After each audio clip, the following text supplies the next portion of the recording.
Hi, I'm Georgie Frost from Times Money Mentor.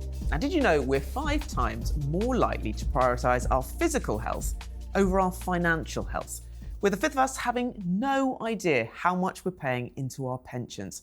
That's according to research from investment manager Nutmeg. And today we'll be putting your pensions questions to the expert. Claire Exley is Head of Advice and Guidance at Nutmeg, and she's here to give us her tips. But Claire, first, pensions. What is it about pensions that make us feel like we're not confident enough? Quite often it's because people just associate it with, retirement, that's a long way away. So people put off doing anything about it.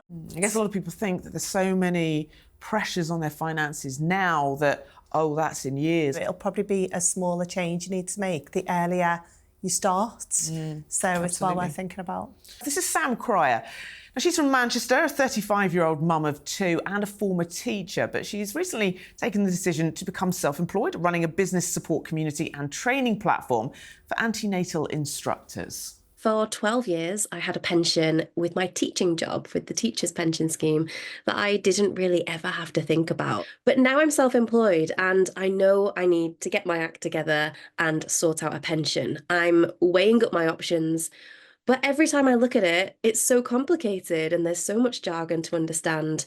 I just don't know where to go. What sort of words of wisdom do you have for Sam? Make a start. So open a personal pension or what we call a defined contribution scheme. There's lots of help and information out there, companies like Nutmeg, where you can take a risk questionnaire to understand how much risk you want to take, choose an investment style, and then leave the other decisions to the experts. For other people who want to get more involved, you can think about managing your own investments and making those day-to-day decisions yourself. A couple of other things for Sam to think about is a defined contribution scheme means that the money that she saves will be invested, and so that capital is at risk and it will move around. But actually, over the longer term, she should see that grow ahead of inflation. She's under 40, so she could also think about opening a lifetime ISA.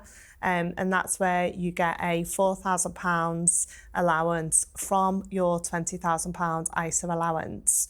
You can save it into a lifetime ISA and the government will contribute an additional £1,000 a year to that. You've got to only use it for either your first home purchase or after age 60 for retirement, otherwise there's a penalty. So again, it's making sure you're comfortable to put that money away for the longer term. So lots to think about there, but I guess what you're saying is the key is just get started. Definitely.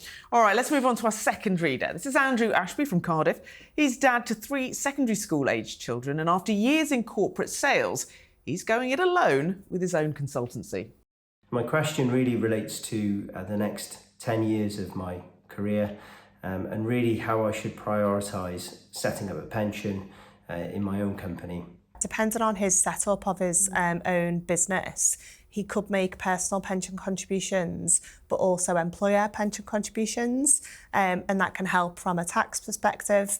For his personal pension contributions, typically you would get 20% tax relief at source, so when you make the payment, and then for higher rate taxpayers, you could claim back an additional 20% tax relief through self-assessment. So time for our final reader question. This comes from Dawn Coley from the Cotswolds in Gloucestershire. She's a part-time nurse who's looking ahead to retirement in a few years. In the not too distant future, I will be retiring.